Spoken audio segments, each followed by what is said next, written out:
Hi friends, welcome to Shanti kitchen. ఇదండి మనం బోల్డ్ అంట్లు అలా తోముతూ ఉంటాం కదండి సింక్లో.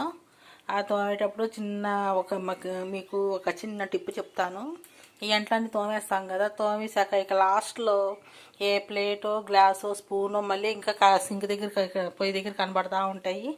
అవి మళ్ళీ వేసి తోమటానికి మళ్ళీ కొంచెం బద్ధకంగా ఉంటాయి, ఎందుకంటే సింక్ అంతా కడిగేసుకుంటాం కాబట్టి. ఇదిగోండి ఇట్లా ఉంది. నేను ఇప్పుడు పొద్దున్నేమో ఎగ్ ఆమ్లెట్ వేసాను, ఎగ్ దోశ వేసాను. ఇదో మరి దీనిగా అయ్యింది, ఇదో దీని నిండా అయ్యింది. ఇప్పుడు ఇది కడగాలంటే మళ్ళీ సింక్ అంతా పాడైపోద్ది. నేను తర్వాత చూశాను. ఇంకా అందుకే అలాంటివి వేసినప్పుడు ఈ చిన్న చిన్న ప్లేట్లు కూడా ఇట్లా పడతా ఉంటాయండి. ఆయిల్ అంటుకున్నవన్నీ పడతా ఉంటాయి. ఇక అందువల్ల ఈ ఈ సింక్లో మాత్రం ఇలా డైరెక్ట్గా మీరు వేసేయవద్దు. ప్లేట్లు వేసేస్తే అందులో కూరుకుపోతాయండి. అందులోకి వెళ్ళిపోయి అవి తీయటం వల్ల చాలా కష్టం అవుతుంది.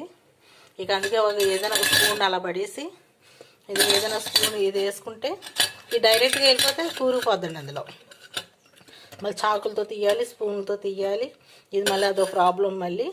అందుకే మనం బతికించినప్పుడు ఏదైనా ఒక స్పూన్ పడేయండి. ఇలాగా స్పూన్ పడేసి మనం చిన్న చిన్న ప్లేట్లు అలా వెళ్ళిపోయినా మనకి ఏం బాధ ఉండదు, ఆ ఊరికే వచ్చేస్తూ ఉంటాయి. ఈ టిప్పు చాలామందికి తెలియదండి. తెలియక చిన్న చిన్న ప్లేట్లు అలా వేసేస్తూ ఉంటారు. అయ్యో ఈ సింకు గొట్టంలో అయ్యో అందులోకి వెళ్ళిపోతూ ఉంటాయి. నేనే చాలాసార్లు అయింది, నాకే చాకుతో తీసిన పరిస్థితులు కూడా ఉన్నాయి నాకు. ఈ చిన్న టిప్పు మాత్రం మీరు పాటించండి. ఈరోజైతే నాకు అన్నం అయితే అయిపోయిందండి. అన్నం వండేసాను. ఇంకా అన్నం అయితే అయిపోయింది. ఇది ఇక కూర అవ్వలేదు. ఇంకా కూర అయితే అవ్వలేదు. నేను ఈరోజు గుడ్లు కూడా చేసేద్దామని డిసైడ్ అయ్యాను. అందుకే ఉల్లిపాయలు కోసాను. ఉల్లిపాయలు కోసి ఎగ్స్తో పొరుట్లాగా వేసేస్తాను.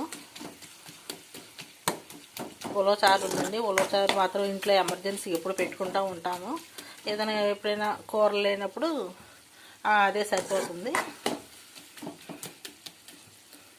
అదే సరిపోతూ ఉంటుంది. ఇంకా అందుకే ఉలవచారు కూడా మేము ఇంట్లో రెడీగా పెట్టుకుంటాం ఇప్పుడు.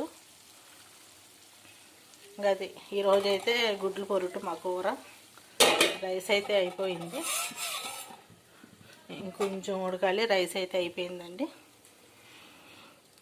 మీరు ఈ టిప్పు మాత్రం మీరు పాటించండి. అలాగా ప్లేట్ వెళ్ళిపోయిన కాంచి మళ్ళీ అది దూరిపోవటం, చాకులతో తీయటం ఇదంతా ఉంటుంది కదా, మీరు పాటించండి. బాయ్ అండి.